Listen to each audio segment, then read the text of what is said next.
Hey, it's Judge Dawson. This is another Cycle Breaker Talks where I bring you information that you can use to take your life to the next level.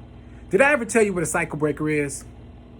I think I did, but it's worth repeating because maybe this is the first time that you're watching this video. Yes, I am Judge Dawson. I am a real judge, but my passion is helping people reach the next level of their success. And to do that, I do these videos, but most importantly, it's not just talk. It's a theory behind this. The cycle breaker theory, and there are 4 steps to being a cycle breaker. Number 1,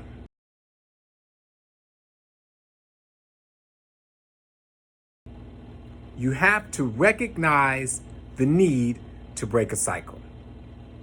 You have to recognize that somewhere, somehow, something in your life, your family, or your community needs to be changed so that you can go to the next level of your success or just make the environment a better place to live.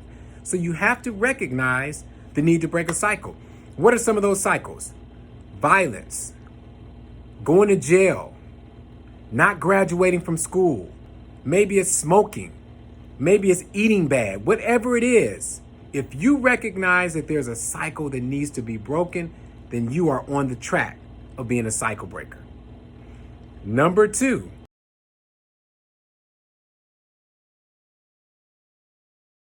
once you recognize the need to break the cycle, now you have to make the commitment to breaking the cycle.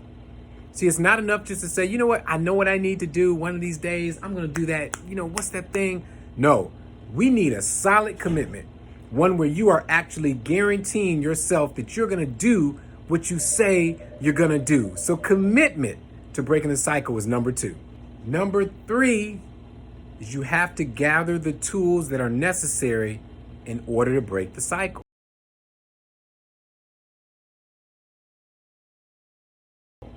You have to gather the tools and resources that will help you make it to the next level. See, we all think we can do it on our own. But oftentimes, and I would say all the time, we need some type of help. You know, this world wasn't, the things that we see in the world weren't just built by one person. Maybe the world was created by one person, but all these things that we do as humans, we need help. But when it comes to breaking cycles, we think, oh, you know what, I can do it on my own. I don't need any help. You know how many people I've had stand before me with drug and alcohol issues and say, Judge, I'm going to beat this on my own. I don't need help. I don't need the program. And what do they end up doing? Finding themselves rearrested, recharged, and back in front of me again in my courtroom. I don't want that to happen to you in regard to breaking cycles in your life. So in order to break the cycles, you have to get the tools and resources. What does that look like? Maybe it's a class. Maybe it's a workshop or a seminar. It could even be a book that you need to read that can help you get the tools so that you can achieve your goals. So the bottom line is you have to get the tools and resources. Number 4,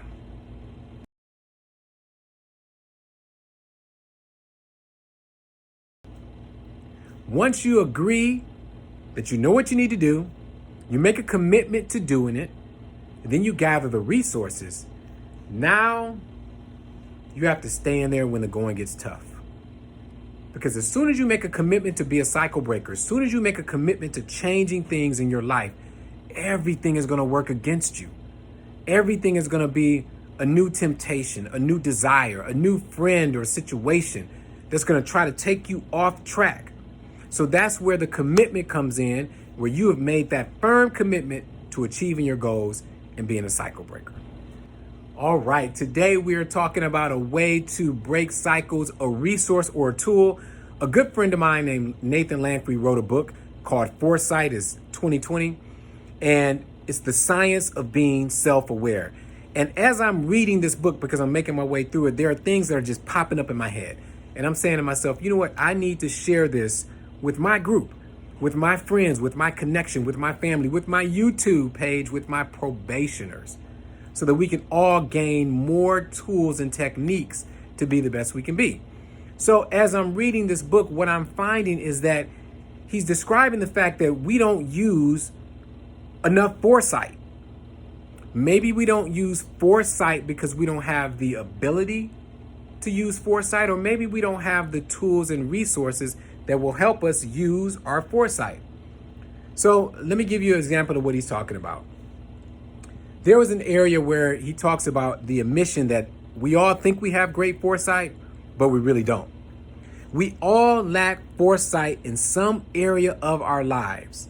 Now think about this. What area in your life did you lack foresight? What I mean is, have you looked back on a situation and said, I should have saw that coming. I should have saw that relationship going in that direction. I should have known that if I went to this particular location at this particular time with this particular mindset, that I would have made the wrong decision. That, my friend, is foresight. But we normally recognize it when we're looking back on a situation. So right now, for a moment, take a moment and do that. Think about a time where if you would have employed foresight, because you had the red flags, you may have made a different decision. So do that now.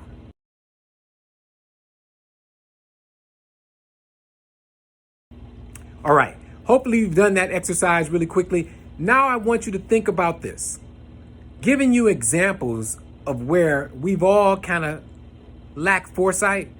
Think about a car, a used car to be exact. You fall in love with the car, you want it no matter what, but something is telling you, you know what?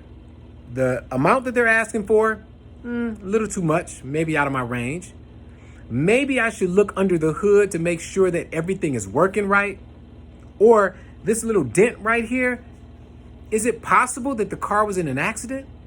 But see, what we're doing in this point is we are foregoing all of that information, not using foresight, and you're probably going to buy the car anyway. Now, there could be reasons that you want to buy this car. Maybe this is your first car. Maybe you really need transportation. Maybe it's the only thing that you're able to find right now in your budget. So you're going to go and buy the car despite all the red flags. So you're not using foresight. Let me give you another example. What about the relationship? You want this relationship so bad because she looks so good or he looks so good. Forget about the fact that, you know what, if I just asked a couple of people that I know because they knew him or her back in the day, what type of person am I getting involved with? We don't do that. Or maybe I should bring him or her around my circle of friends to see how they act around other people. We don't do that either. See, we keep our relationship desires on the low. We get caught up in these situations because we want them so bad. We fall in love with a person, and then all of a sudden we see all the things that indicate that the relationship is not the best one for you. That's an example where if we would have used foresight going forward, looking at the red flags, acknowledging the situation, maybe taking a step back or just asking a few people their opinion, we would have made a better decision. That, my friends, is what I mean by using foresight. We all have the ability to do it. Let me give you another definition. Powerful foresight comes from having the right people in our corner. See, we all have blind spots. We all have areas where we don't know exactly everything that's going wrong because we're so used to a situation, right? So, look, let me keep it real. Maybe we are in a bad relationship. Maybe your mate or significant other calls you out your name all the time. And you get so used to it that that's just how y'all talk, right? But in reality, that's not how you should be treated as a king or queen. So it's not until somebody who's in your corner and who cares about you tells you, you know they shouldn't be talking to you like that. You know they should be treating you a little bit better. All of a sudden now, we're getting the foresight because somebody is in your corner and they're telling you exactly what you need to do. So, as I mentioned, we all have blind spots, but we can't see them for ourselves. We need people who will show us what we are overlooking and what we lack. Do you have a person in your life right now that can tell you where you're lacking or some things that you're overlooking? But see, the interesting thing about that question is I'm asking you that question, but we don't want to know those things. So we don't even ask people who may have that answer. Let me break it down again.